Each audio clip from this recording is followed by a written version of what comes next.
Saya jadi ingat sih Gus Kausar itu, gimana kalau kita tidak membela Habib, nanti sanad ilmu kita gimana? Lah, sanad ilmu kita nggak Yaman kok. Gus Arya pembela nasab Ba'alwi dan mau diajak debat.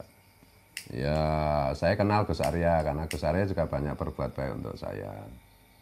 Ya, saya memaklumi lah Gus Arya bagaimana sikap-sikapnya. Ya intinya kan ya, dia kan orang Pekalongan ya. Dia pernah bilang secara tidak langsung ke saya. Rumahnya Pekalongan dekat Lutfi bin Yahya, Habib Lutfi bin Yahya. Anak buahnya Lutfi bin Yahya katanya banyak, dan Gus Arya kayaknya ngeper takut gitu. Dan yang kedua ya mungkin ya soal ghanimah.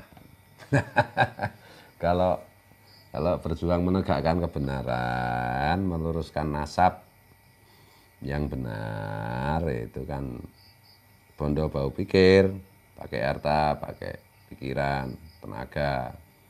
Gak ada yang bayar, yang bayar hanya Allah Subhanahu wa Ta'ala. Dan di framing macam-macam, ini dibayar macam-macam. Ya, padahal enggak sama sekali. Kalau membela pihak sono, dengar-dengar sih, termasuk voice note yang bocor itu. Itu kan memang ya begitulah. Kalau saya jadi ingat hadis tentang Dajjal itu ya. Ya, kalau ikut Dajjal itu kan semua dituruti, dikasih duit, dikasih popularitas, dikasih apapun. Dimasukkan ke surganya Dajjal, yaitu surga dunia. Tapi surganya Dajjal itu adalah nerakanya Allah. Dan nerakanya Dajjal itu adalah surganya Allah. Nerakanya Dajjal itu disediakan Dajjal untuk orang-orang yang tidak mau nurut. Dajjal itu apa toh esensi dari Dajjal? Esensi dari Dajjal itu adalah talbisul haq bil batil, mencampur adukkan yang benar dan yang sesat. Saya jadi ingat sih Gus Kausar itu, gimana kalau kita tidak membela Habib, nanti sanad ilmu kita gimana? Lah, sanad ilmu kita nggak Yaman kok, nggak ada yang Yaman. Ya mereka nyangkok-nyangkok gitu. Ya memang pelurusan nasab ini yang apa itu konsekuensinya adalah memberitakan bahwa Habib Ba'alwi itu bukan keturunan Nabi. Itu memang membuat guncangan, tapi ya enggak apa-apa, nanti akan tertata. Jadi jangan kita berpikir kalau membela Habib nanti terjadi guncangan macam, ya enggak apa-apa, untuk kebenaran itu ya harus diguncang. Dan ulama Nusantara kan banyak yang jadi Imam Haromen Mekah Madinah. Entah? Terakhir itu Syekh Mahfud Atur Musi, sebelumnya Syekh Nawi Al-Bantani, sebelumnya lagi dari Syekh Asam Basi, dari Sulawesi ada, dari Aceh ada, dari Palembang ada. Tapi saya mau tanyain, Habib Ba'alwi yang jadi Imam Haromen mana? Nggak ada. Sampai hari ini nggak ada. Dan ila yaumil qiyamah saya yakin tidak ada. Habib Umar yang katanya dilulukan di sini. Itu di Arab, di Mekah ya nggak ada yang kenal, nggak ada yang tahu. Udah, kitanya aja dibodohin, digoblokin. Kok mau disalahkan, dibuat salah itu disalahkan kalau bahasa Farsi.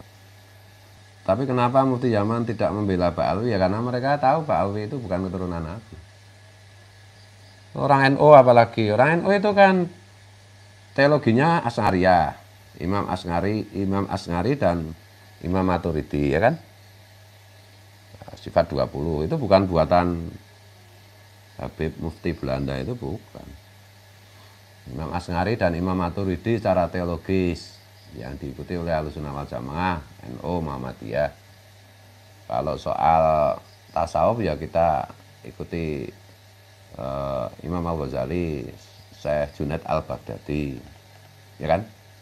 Kitab-kitabnya ya seperti Ihya, seperti apa, Hikam. Kemudian juga Syekh Abdul Qadir Al-Jilani. Kemudian sholawatnya ya Al-Barjanji, Atibai. Nah yang NU yang Habib itu kapan? Kan baru-baru ini Simtud Duror, termasuk saya kemarin baca Simtud Duror, sekarang sudah tidak. Kan baru-baru aja.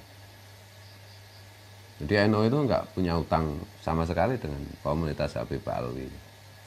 Seolah-olah ya, mereka itu pinternya seolah-olah. Dan mencampurkan yang hak dan yang batil. Itulah semangat Dajjal sebenarnya.